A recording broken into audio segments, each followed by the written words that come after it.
Mapuspos nawa kayo ng makalangit na kabiyayaan at ang pag-ibig ng dakilang manunubos. Nawa'y managana sa inyong mga pilipisan mula ngayon at magpakailan pa man.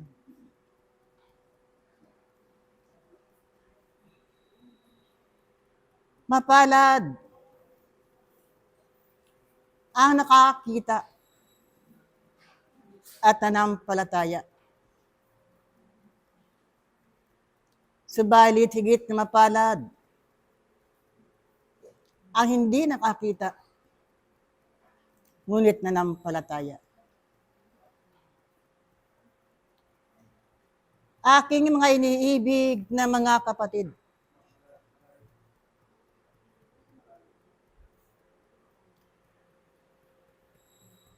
ang mga pangyayari sa inyong kapaligiran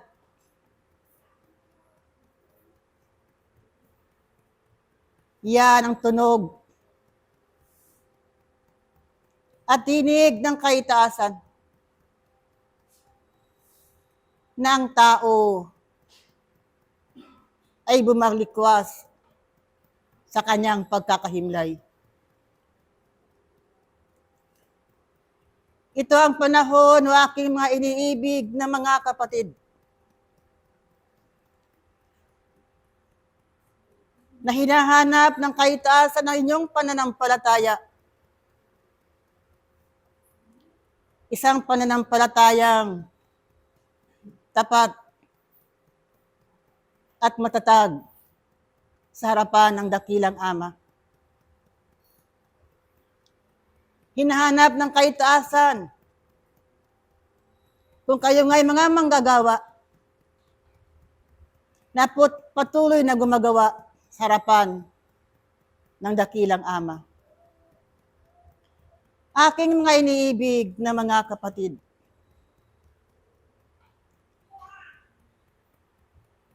kung paano ang winika sa Santong Kasulatan na mayroong panahon ng pagtatanim at mayroong ding panahon ng pag-aani. Ang sanglibutan ng aking mga iniibig na mga kapatid,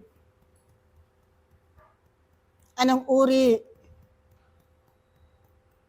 ng palay ang inaani o aking mga iniibig na mga kapatid?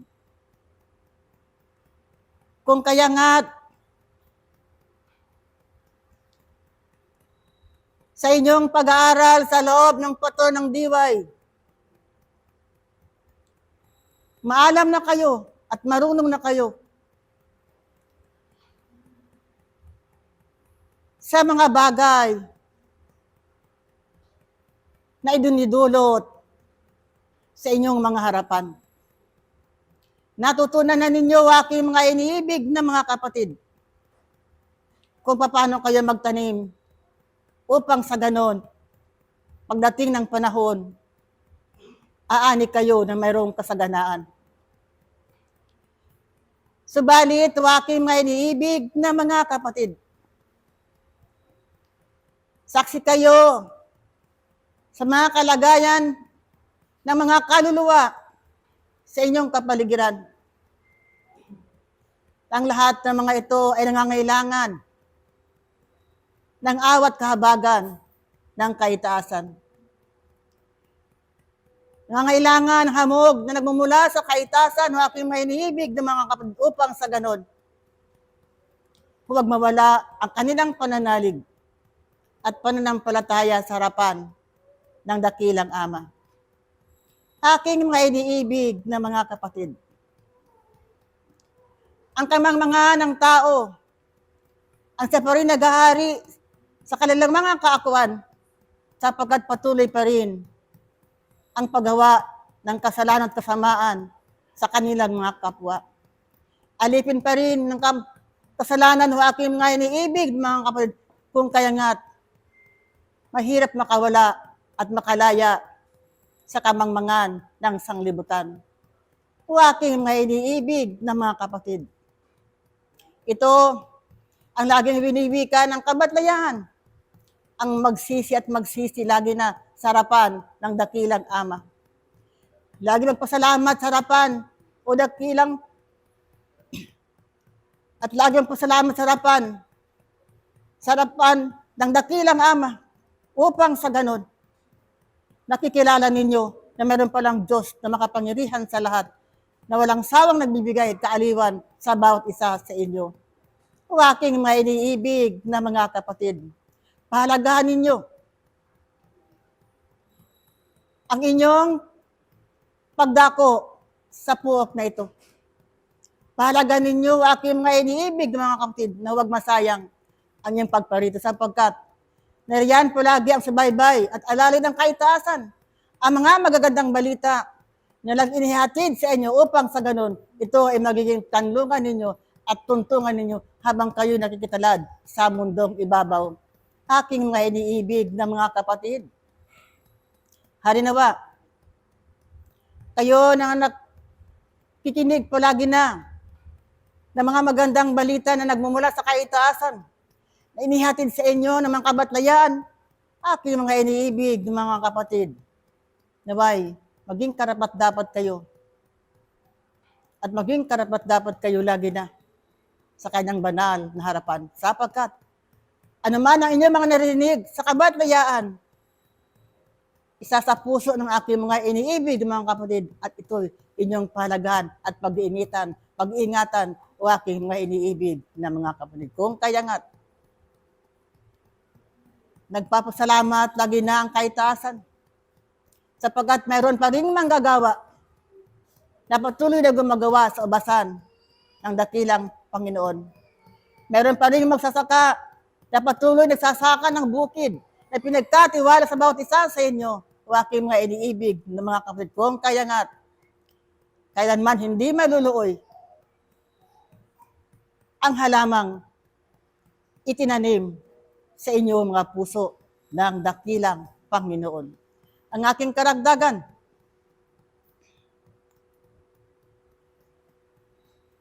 buksan ng Santong Kasulatan, 2 Pedro, Kapitulo 3, 8 hanggang 9. Pakibasa.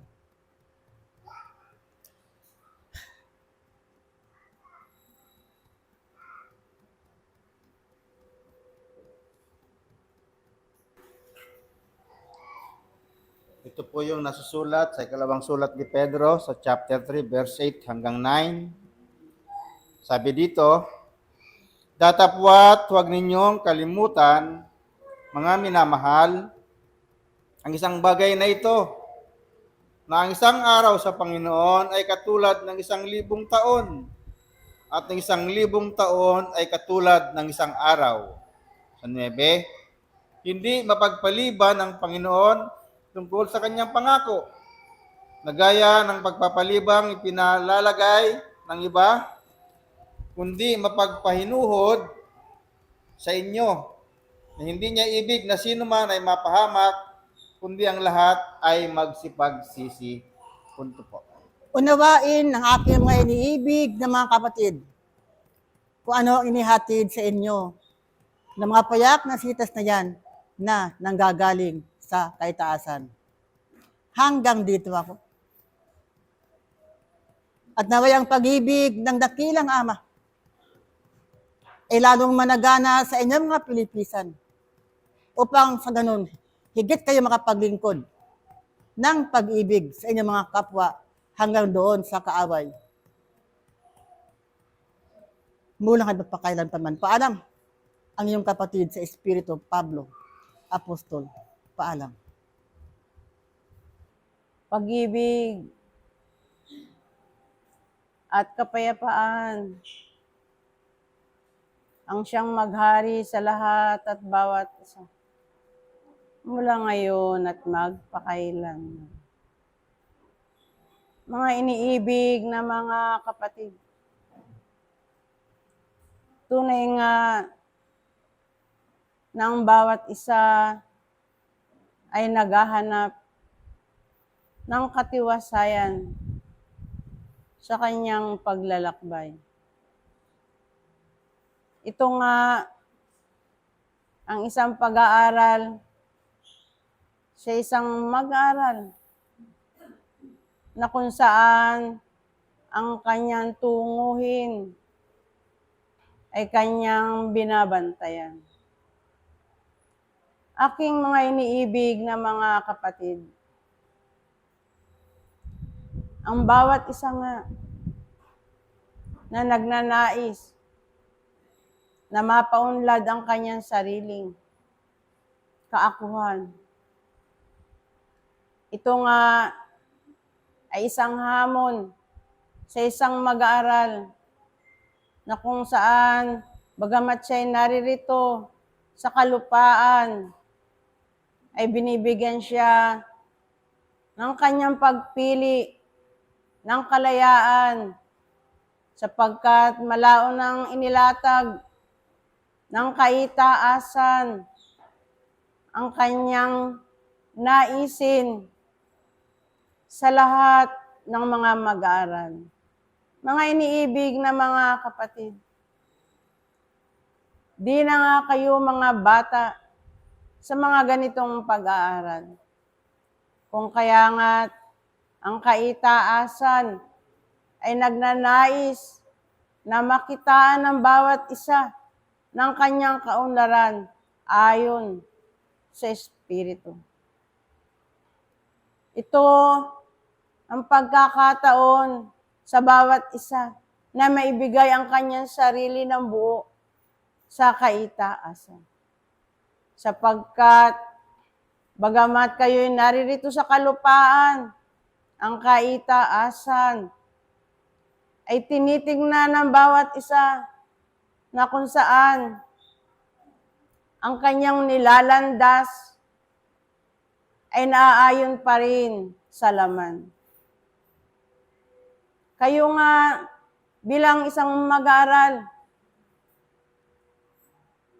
pinagkakaloob sa bawat isa ang karagdagang pag-aaral na kung saan sa inyong paglalakbay dito sa kalupaan ay magkaroon kayo ng lakas ng loob na ibigay ang kanyang sarili ayon sa kalooban ng dakilang Panginoon. Malao na nga kayong tinuturuan, subalit ang bawat isa ay nagkakaroon pa ng pag-aalinlangan. Ang inyong tapat na pananampalataya sa kaitaasan ay hindi pa nga nakikitaan sa lahat at bawat isa. Ang inyong pag-aalinlangan, bagamat sinasabi ng inyong mga bibig na kayo ay sumasampalataya sa Kanya, subalit ang inyong mga kilos at galaw ay nagkakaroon pa ng mga pag-aalinlangan. Ito nga ang ibinibigay na hamon sa lahat at bawat isa sa inyo, na inyong ang maihakbang ang inyong mga paa patungo sa kanyang harapan. Unti-unti at banay-banay. Ang inyong isipan, damdamin at kalooban ay inyong mapag-isa upang nang sa gayon ang inyong pagtitiwala sa kaitaasan ay inyong ang maibigay at maipakita. Hindi lamang sa inyong mga sarili, kundi gayon din sa mga sumusunod sa inyo. Mga iniibig na mga kapatid, ang panahon nga ay pinagkaloob sa bawat isa sa inyo. Bakit nasasayang ang panahon na ipinagkakaloob sa bawat isa? Sapagkat ang bawat isa ay naglalayon lamang sa kanyang paglalakbay dito sa kalupaan ayon sa laman. Ang bawat isa na bagamat siya'y gumutupad ng kanyang tungkulin, ang kaitaasan ay nagnanais ng higit na gampanin na aayon sa kanyang harapan. Karapat dapat lamang na kayo ay tumupad ng inyong mga tungkulin upang ang panahon na sa inyong ipinagkaloob, ito hindi masayang. Sa bawat isa sa inyo, ang tunay na nananampalataya sa kaitaasan ay laging isaisip na ang pag-aaral ay patuloy at walang hanggan. Kung kaya nga ang inyong paglalakbay dito sa kalupaan, bagamat kayo'y nasa laman, kayo'y binibigyan ng pagkakataon upang kayo'y gumanap din naman ng ayon sa inyong espiritu.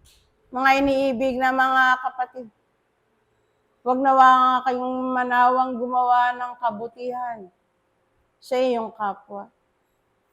Ibigay nga ninyo kung ano ang kalooban ng dakilang Panginoon, sapagkat ito isang hakbangin ng isang mag-aaral na kung saan kayo ay laging sinusubaybayan at ginagabayan ng kanyang liwanag upang nang sa gayon inyong mapansin ang liwanag na yan sa panahon kayo ay nakikipag-aral dito sa sandaigdigan.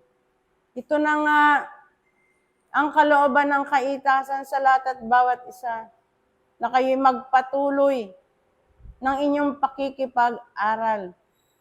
Na bagamat kayo'y gumaganap na ng inyong mga tungkulin, ang pagpapatuloy ng inyong pagganap ayon sa harapan ng dakilang Panginoon ang siyang ninanais ng kaitaasan sa lahat at bawat isa sa inyo. Ito ang isang paalaala sa lahat na kung saan ang inyong mga kaisipan, damdamin at kalooban ay magkaroon na nga ng pagkiling sa kanyang harapan. Na hindi na nga kayo bibigyan pa ng pag-aakay, kundi kayo na mismo ang kukusa upang nang sa gayon inyo rin naman matikman ang biyayang nanggagaling sa kaitaasan. Hanggang dito ako, at ito na lamang ang aking maibabahagi sa lahat at bawat isa. Mula ngayon at magpakailanman, paalam ang sa inyo'y nagkaloob ng biyayang nanggagaling sa kaitaasan. Apostol Juan, paalam. Sumainyo ang pag-ibig at ang kapayapaan, ang inihahandog para sa aking mga minamahal na mga kapatid, mula ngayon at magpakailanpaman. Sa pagsimula, ang Kristo ay tunay ngang ibinigay sa bawat isa sa inyo upang inyong ang makilala, upang sa pamamagitan ng maliit na mga panahon na sa inyo ay tunay na ipinagkatiwala, ang kanyang pangalan ay tunay ngang nasambit. Ang kanyang mga gawa at ang kanyang mga salita ay tunay ngang ipinakilala sa aking mga iniibig na mga kapatid. Sapagkat kailanman ay walang ipinagkait ang bawat isa sa inyo. Kailanman ang kaitaasan ay patuloy na naghahanap at naghahangad na muli nga kayong makabalik sa harapan ng dakilang Panginoon. At sa pamamagitan ng bawat aral na patuloy na sa inyo ay ipinapaalala, patuloy na sa inyo ay binabanggit sa mga sandaling ito, aking mga iniibig na mga kapatid.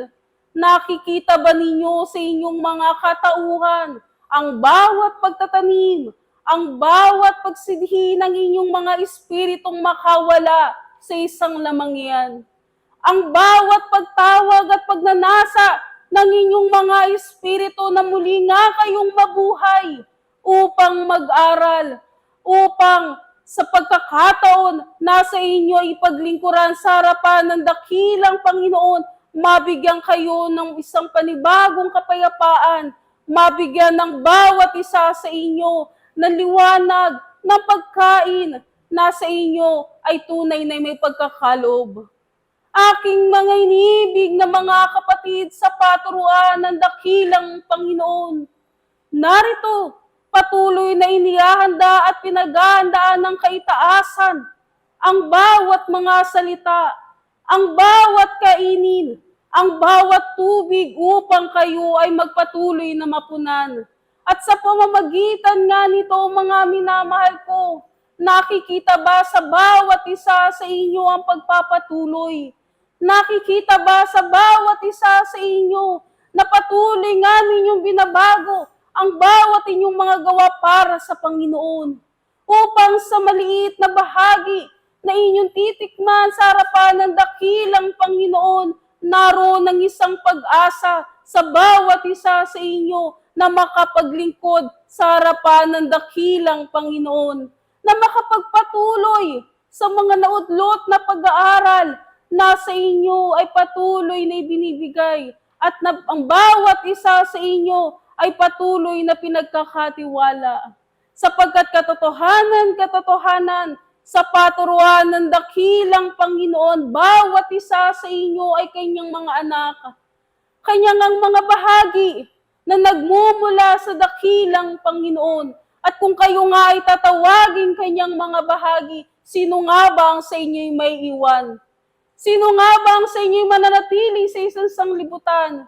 Sapagkat ang bawat isa sa inyo ay nagmula sa dakilang Panginoon, nagmula sa kanyang Espiritu, at makikita sa bawat isa sa inyo ang tunay na Kristo. At gayon nga ninyo, aking mga iniibig na mga kapatid, hanapin nga ninyo sa inyong mga pagkatao ang pasimula ng inyong pag-ibig, ang pasimula ng pagkakatiwala sa inyo ng dakilang Panginoon, ang pasimula ng inyong pagkatao, ang inyong mga espiritu. Sapagkat sa bawat isa sa inyo na patuloy na kumakatok sa harapan ng dakilang Panginoon, patuloy na humihiling sa bawat isa sa inyo, nahihiling ba ninyo sa inyong mga pagkatao sa harapan ng dakilang Panginoon na kayo ay tunay na makabuo sa kanyang paturuan? Na kayo ay tunay na makakilala ng kanyang pangalan, ng kanyang tinig at ng kanyang salita? Hinihiling ba sa bawat isa sa inyo na ang inyong mga bahagi ay muling ngang makabalik sa harapan ng dakilang Panginoon? Aking mga iniibig na mga kapatid, ang handog ng pag-aaral ay hindi lamang sa mga sandaling ito ng inyong mga buhay. Ang handog ng pag-aaral ay pagpapatuloy. Ang handog ng pag-aaral ay simula ng pagbukas ng inyong mga kaisipan, damdamin at kalooban, na kayo nga ay tunay na kanyang kawangis. At saan nga ba kayo paroroon, aking mga iniibig na mga kapatid? Saan nyo nga ba itinutuon ng inyong mga kaisipan, damdamin at kalooban? Saan nyo nga ba nakikilala ang inyong mga sarili? Walang iba, aking mga iniibig, kundi sa harapan ng dakilang Panginoon. Bawat isa sa inyo na patuloy na hinahandugan ng dakilang Panginoon ay kailanman ay hindi nalimutan. Bawat isa sa inyo na patuloy na binibigyan ng pagkakataon ay kailanman ay hindi nalimutan. Gayon nga rin ninyo, aking mga iniibig na mga kapatid, huwag nga ninyong kalimutan ang bawat salita ng dakilang Panginoon. Muli, ang pag-ibig at ang kapayapaan ang sa inyo ipinagkakaloob mula ngayon at mag.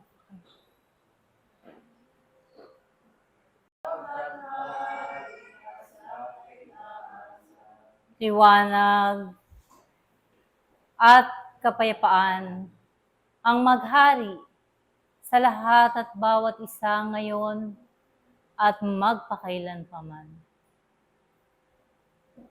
Mga iniibig na mga kapatid, sa kalagayan nga ng tao sa kapatagang lupang ito ay nababalot ng maraming katanungan, maraming damdamin na kung saan sa kanyang pagkasilang naroon ang gabay at pagtubay ng isang Diyos na makapangyarihan, kung kaya nga anuman ang damdamin na dumuroon sa kanyang puso, ito man ay negatibo o positibo, naroon ang gabay ng Diyos upang igiya ang kanyang damdamin na iyan, upang sa gayon kanyang maunawaan kung ano nga ba ang damdamin na kinakailangan doon sa kanyang puso, kung hindi ang pag-ibig, upang sa gayon hindi magkaroon ng puwang ang mga damdamin na tulad ng pagdaramdam, ng kalungkutan, ng galit. Kung kaya nga aking mga minamahal na mga kapatid, panampalatayaan ninyo na lagi na inarya ng kaitaasan, upang kung dumarating sa inyo ang mga damdamin na iyan, ay mapalitan ng kaluwalhatian, ng kapayapaan, ng pag-ibig, upang sa gayon anuman ang dalahin ng inyong mga balikat, hindi nga ito magkaroon ng kabigatan, bagkus madala inyo ito ng buong lakas, ng buong tatag at buong panampalataya, ng lahat ng dalahin yan ay madadala ninyo sa bawat sandali ng inyong pakikipamuhay, sa bawat pakikipagharap ninyo sa inyong mga kapwa, sapagkat ang sandaigdigang ito ay tunay na malaking paaralan na kung saan ang lahat ay nagtatagisan ng talino.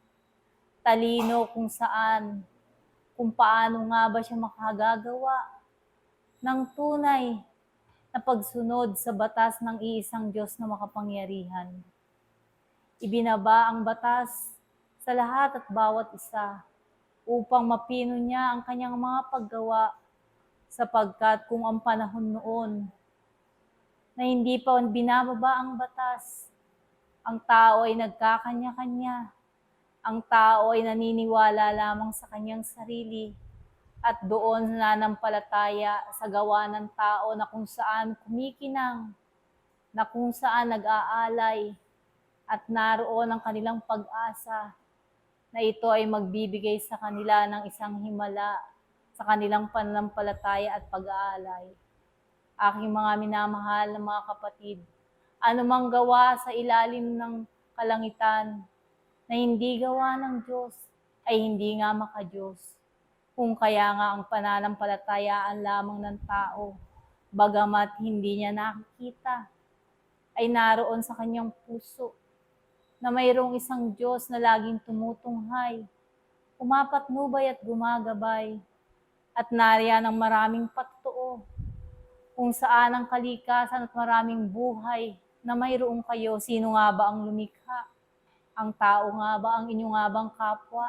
Di bagat nagpapatotoo na mayroong isang makapangyarihan sa lahat na lumikha niyan at sa inyong pananalamin? Sino nga ba ang inyong makikita? Ang nilikha ng Diyos na kanyang kawangis, ang inyong mga sarili, ang inyong kapwa, kung kaya nga, kung ano ang inyong ninanais at ginugusto, ay gawin ninyong mauna sa inyong mga kapwa bago kayo humiling at maghanap, ay una muna kayong gumawa, upang sa gayon, sa inyong paggawa, tunay na makilala ninyo ang inyong mga sarili na kayo nga ay may natutunan na. At kung paano ang tao sa kanyang kalagayan ay naroon, nag-iiwan ng katawang laman, at sa pag-iwan ng kanyang katawang lamang iyan, marami ang nanghihinayang, ngunit ang katulad nga ninyo na nabuksan sa ganitong pag-aaral, hindi nyo pang hihinayangan ang anumang bagay na maiiwan nyo na para sa lupa, sapagkat ang para sa lupa ay sa lupa maiiwan, at ang para sa kalangitan ay dudoon sa kalangitan. at yon ay ang inyong mga espiritu. Kung kaya nga kung sino man ang nagnanais na dumuon sa kalangitan, iwan at tubarin ang mga bagay na panglupa upang sa gayon sa inyong mga puso manatili ang pag-ibig na lagi na ngay itinuturo ng kaitaasan at hindi nga magsasawa ang lahat ng magtuturo sa lahat at bawat isa sa ganitong mga sandali, sa lagi na'y pagpapaalala, sa lagi na'y pagbubukas ng inyong mga paningin sa mga bagay na hindi nyo nakikita, sapagkat ang tao na umiibig lamang sa kanyang sarili ay walang nakikita sa kanyang kapwa.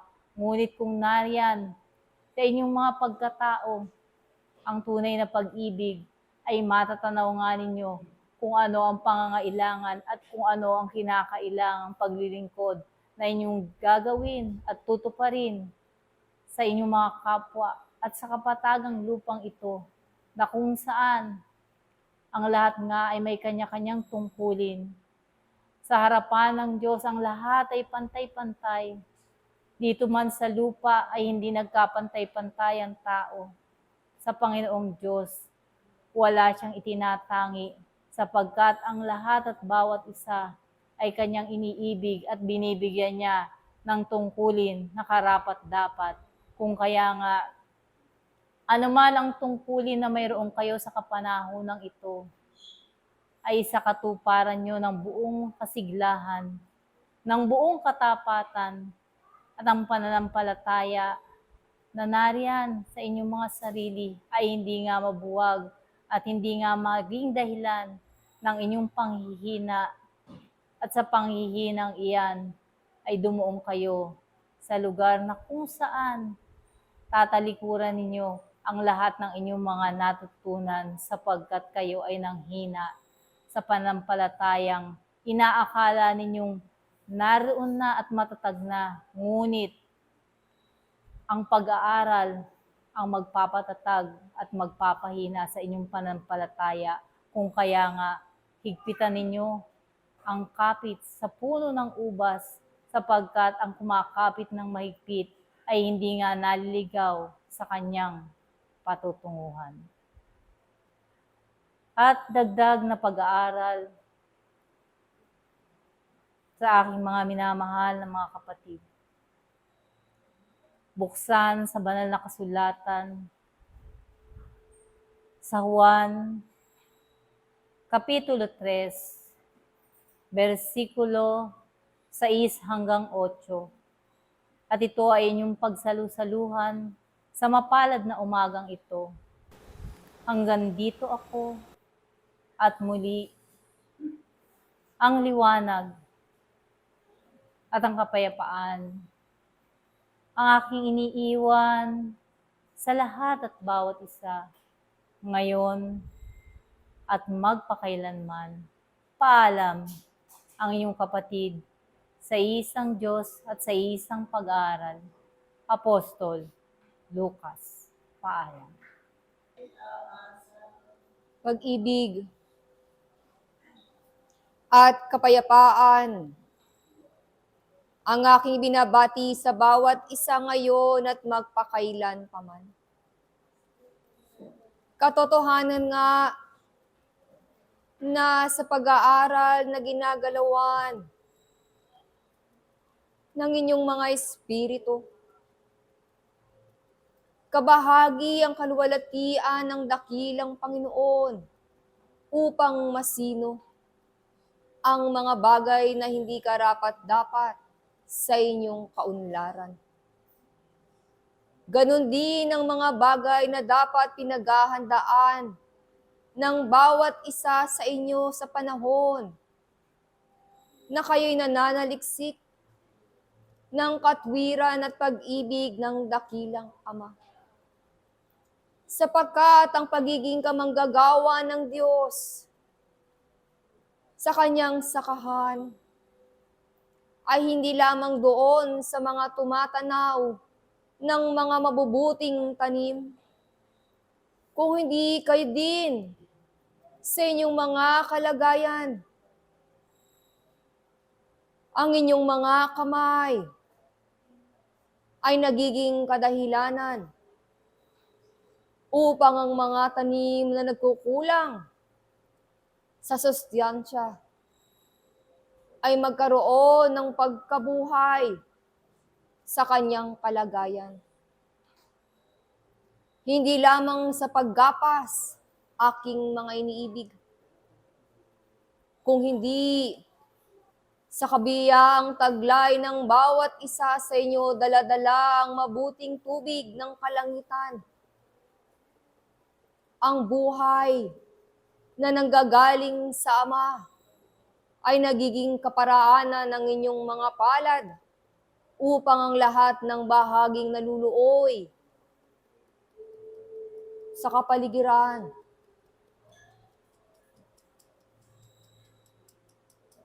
ay muling mabuhay at maging mabuting pagkain ng bawat isa sa inyo. Ano ang aking ibig ipahiwatig, aking mga iniibig na mga kapatid? Ng pag-aaral sa dakilang Panginoon ay hindi lamang sa iisang bahagi ng inyong kabuuan o ng inyong pagkatao. Kinakailangan sa kanyang kaluwalhatian makita ng bawat isa na ang Diyos ay buhay at magkaroon ng tinatawag na inspirasyon. Ang sinuman na makakaandapay ng inyong mga espiritu. Mga espiritong kinakailangang palakasin ng inyong pananampalataya. Mga espiritong kinakailangang palakasin ng inyong paggawa sa dakilang Ama. Na kung papaano ang kanyang salita ay ibinubuhos sa inyo, iginagawa naman ng inyong kabuuan. Ito rin ang matanaw ng karamihan upang walang masayang na pagkakataon na kayo ay matawag na kamanggagawa ng Ama sapagkat ang bahagi ng kanyang ebanghelyo ay nakikita sa inyo ng karamihan. Kaya't matuwid ang maging mabuti. Matuwid ang gumagawa ng salita ng Panginoon. Matuwid na kayo'y naririto, nakakadaupang palad ng mga banal, sapagkat ang inyong mga sarili tunay na handog sa kanyang harapan, at kayo din ang higit na makikinabang sa kanyang kaluwalhatian upang ang inyong mga sarili huwag malihis sa anumang landasin sapagkat patuloy at patuloy kayong tumatahak sa matuwid na daan patungo sa dakilang Panginoon. Dito ko sa inyo iiwan ang mapalad na pag-aaral sa umagang ito at bago ako magpaalam ay buksan sa sulat ni Santiago. 2 Santiago 1 hanggang 5.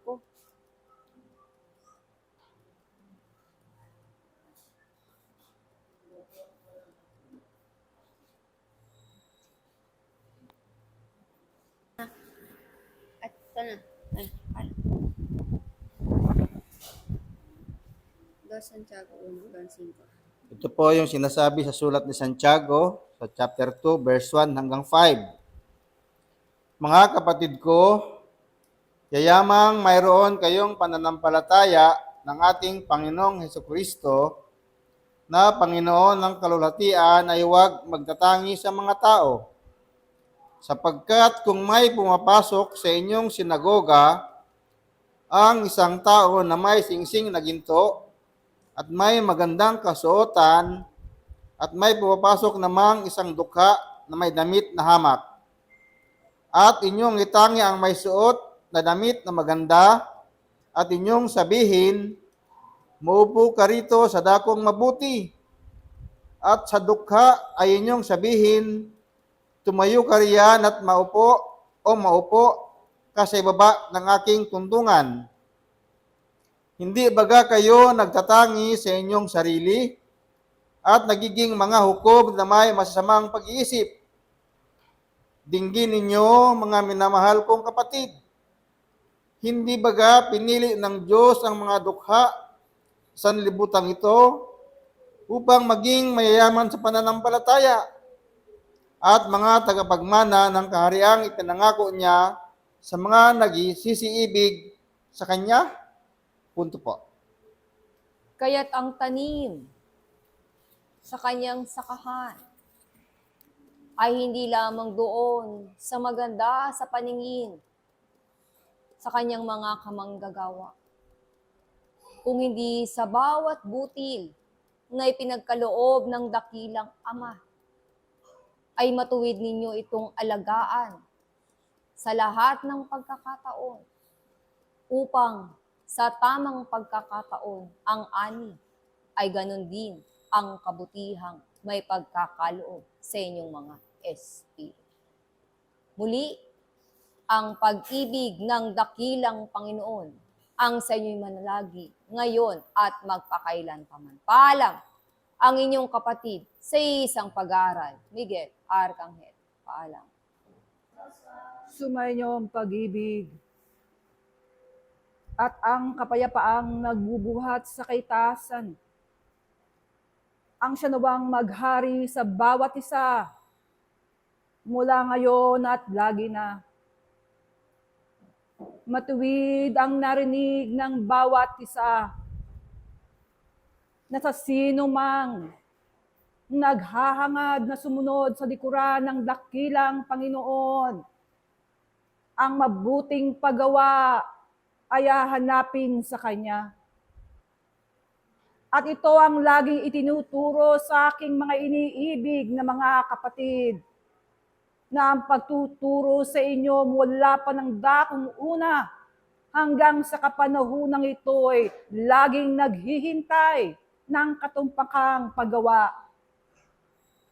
Ito rin naman ang inyong naisin o aking mga iniibig na mga kapatid, na hindi matili sa inyong mga puso ang isang kasiyahan na inyong nabubuo mula sa mga karunungang sa inyo'y binibigay.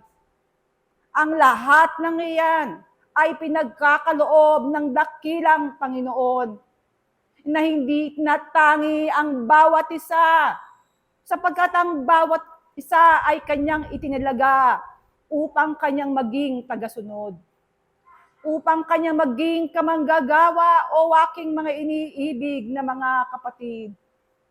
At kayo sa mahaba ng panahon ng inyong pakikipag-aral, naway tanungin nyo ang inyong mga sarili, ano na nga ba ang naihandog nyo sa harapan ng dakilang Panginoon sa kagandahang loob na kanyang ipinagkakaloob sa bawat isa sa bawat panahon. Ito naway inyong pag-isipan sa inyong mga puso, sapagkat kung anumang kasiyahan ng inyong daladala na nagbibigay sa inyo ng kasaganan, ng kaligayahan at ng kapayapaan, naway ito rin naman na inyong maipahatid sa bawat kaluluwa na dito ay nangangailangan. Kaya nga't kayo'y tunay na kinakailangang maging kamanggagawa ng dakilang Panginoon sa kanyang bukirin, sa kanyang ubasan, sapagkat tunay na maraming aanihin, subalit kakaunti ang manggagawa.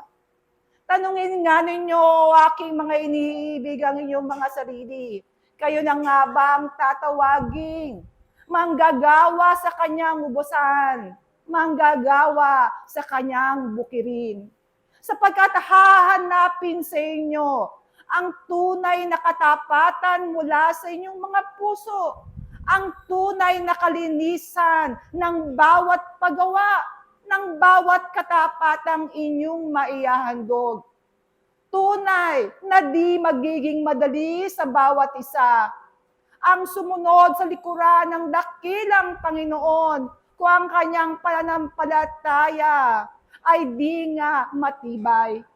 Kaya't ito ang itinuturo sa inyo, o aking mga iniibig na mga kapatid, ng inyong pananampalataya ay di mabuo sa bawat ninyong pangangailangan ng ayon sa laman, kundi ang inyong pananampalataya ay mabuo ayon sa bunga ng inyong mga espiritu, sapagkat ito ang tunay na hahanapin sa bawat isa.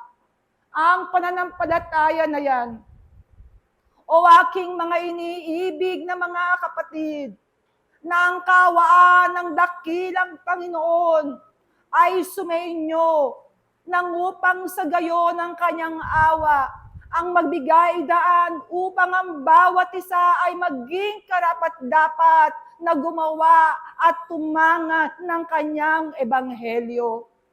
Ito nawa ang inyong maunawaan sa inyong mga sarili, sapagkat ang inyong mga buhay, bagamat nakikipag-aral sa sanglibutang ito, hindi itinalaga upang gumawa ng ayon sa sanglibutan, kundi ang gumawa ng ayon sa Espiritu na siyang kinakailangang mapaunlad ng bawat isa, hindi lamang sa kanyang sarili, kundi gayon din naman sa kanyang kapwa.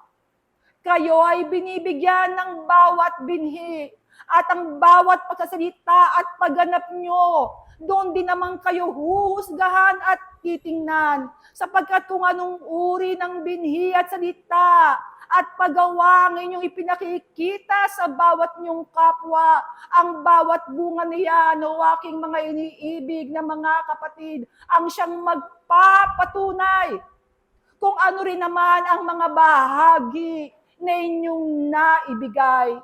Bagamat ang bawat tao ay may kanya-kanyang tungkulin ayon sa kanyang tinanggap, harinawa ang bawat isa sa inyo, o aking mga iniibig na mga kapatid, ay maging karapat-dapat sa mga bahaging yan, sapagkat tunay ang bawat espiritu ay maghahangad ng isang kaunlarang hinahanap sa Kanya ng dakilang Panginoon. Bagamat sa inyong pakikipamumuhay ang bahaging ito ay maaring di nyo pa maunawaan, sapagkat naroon pa ang mga lambong na nagtatakip sa mga bagay na ito. Subalit ang pag-aaral na ito, di sa inyo itinatangi, mga iniibig na mga kapatid, kung makita nyo ang kaliwanagan, tunay na kayo ay manatili sa kaliwanagan na yan, upang ang bawat isa, ang kanyang katuwiran ay maging karapat-dapat sa harapan ng dakilang Panginoon. At ito lamang aking sa inyo'y iiwan, at muli ang pag-ibig at ang kapayapaan, ang naway maghari sa bawat isa, mula ngayon at lagi niya ang inyong kapatid, sa isang Panginoon at isang pag-aaral. Pedro, Apostol, paalam. Pag-ibig at kapayapaan ang sa inyo'y binabat ngayon at magpakailan paman. Tunay, nasa pag-aaral ng bawat isa ay naghahanap ng pagsulong na kung paano ang isang titik ay maunawaan ayon sa Espiritu. Ngunit, paano ang isang pangunawa sa buhay na hinahanap ng kaitaasan kung ang isang laman ay gumagawa ng ayon din sa titik? O mga iniibig kong mga kapatid, tunay na ang pag-aaral sa bawat isa ay banay-banay na ibinibigay ng kaitaasan ng upang nang sa ganon, ito ay maunawaan ng bawat kaluluwa at hindi lamang doon sa isang pagkaunawa kung hindi bagkos. Ito ay isinasagawa ng buong puso para sa Panginoon. Tunay, maraming masigasig na pumasok sa bawat paaralan dito sa sanglibutan na kung paano ang isang ebanghelyo na sa bawat isa ay nakakarinig, ay tunay nga na nasisiyahan. Ngunit ano ang nasisiyahan sa inyo? Ang inyo ba mga espiritu o ang mga laman? Sapagkat ang Diyos ay nagsalita at ang Diyos ay espiritu.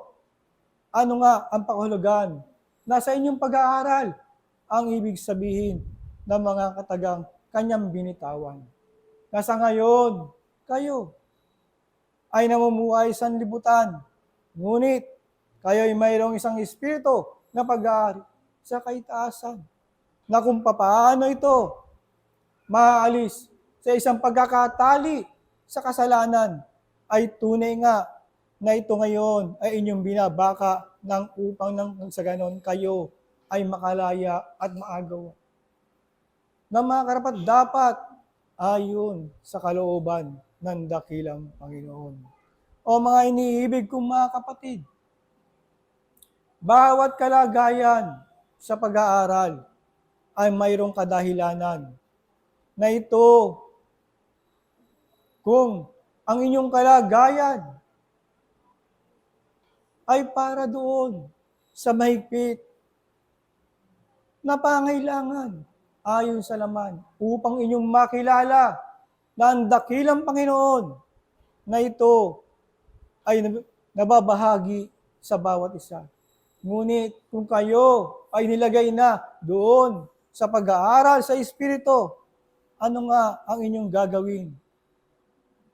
Parehong kaalaman ang inyong inaangkat, ngunit mayroong isang kaalaman na higit na kayamanan ng bawat kaluluwa ay ang kayamanang yan ay mula sa dakilang Panginoon.